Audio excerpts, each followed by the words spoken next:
মরশুমগুলোর কথা মাথায় দেখো, রেখে? ফার্স্ট কথা হচ্ছে উনি শিলং লাজাং থেকে বোধহয় কোচিংটা শুরু করেছিল। কারণ আমার ভালো লাগে ওর টিমটাকে, ইয়ং জেনারেশানে যে গুড কোচ।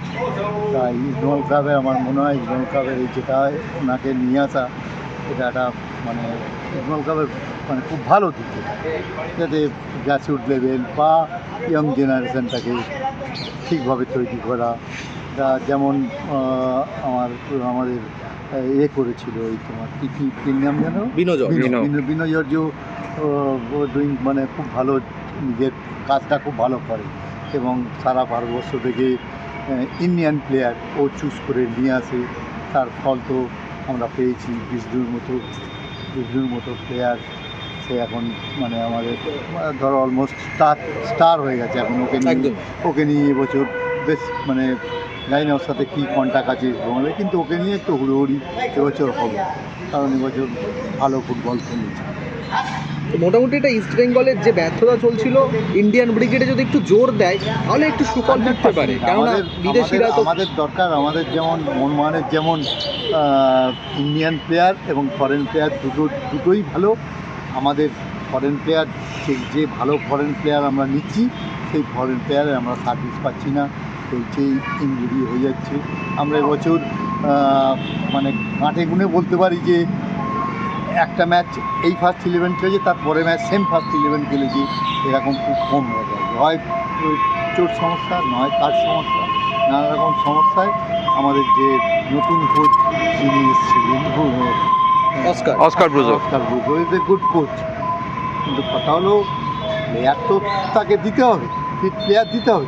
তাই এবছরটা যদি একটু মানে ইন্ডিয়ান প্লেয়ারদের উপর জোর দেওয়া হয়, রিক্রুটমেন্টটা, তাই না, ইনভেস্টার আছে, ইনভেস্টার একশোই করবে। কারণ এই তো এটা মানে আমাদের ধরো দেয়ালে পিঠ থেকে গেছে, কারণ আমাদের সাপোর্টাররা মানে হতাশ হয়ে গেছে।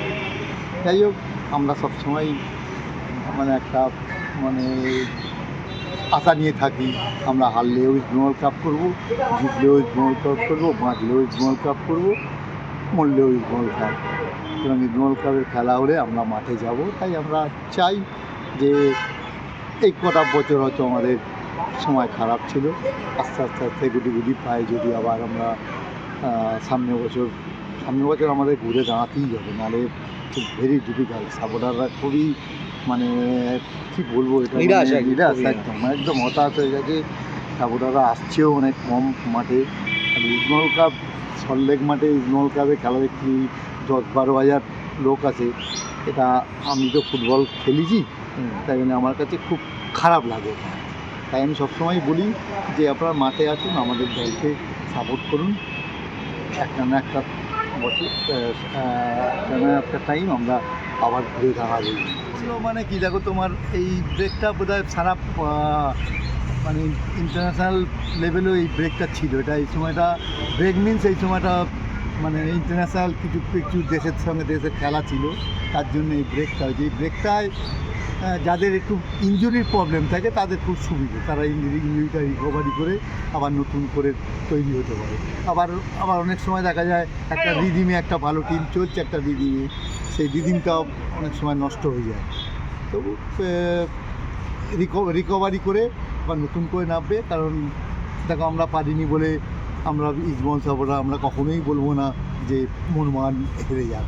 আমরা চাই যে বাংলার সম্মান রক্ষার্থে মোহনবাগান এই ট্রফিটাও, আইএসএল ট্রফিটাও যেন মোহনবাগান চাপবে। হাওয়াজ যেটা পারিনি গত মরশুমে পরপর টানা 2টো লিগ শিল্ড এবং কাপ জিততে, এবছর মলিনার মোহনবাগান কি মনে হচ্ছে পারবে? এবছর মানে আমার দৃঢ় বিশ্বাস, মোহনবাগানের এই মুহূর্তে যা পরিস্থিতি, আমার মনে হয় না যে 6টা টিম উঠেছে সেই 6টা টিম মানে মোহনবাগানকে হারাবার মতো প্রয়োজন। একদম, ধন্যবাদ।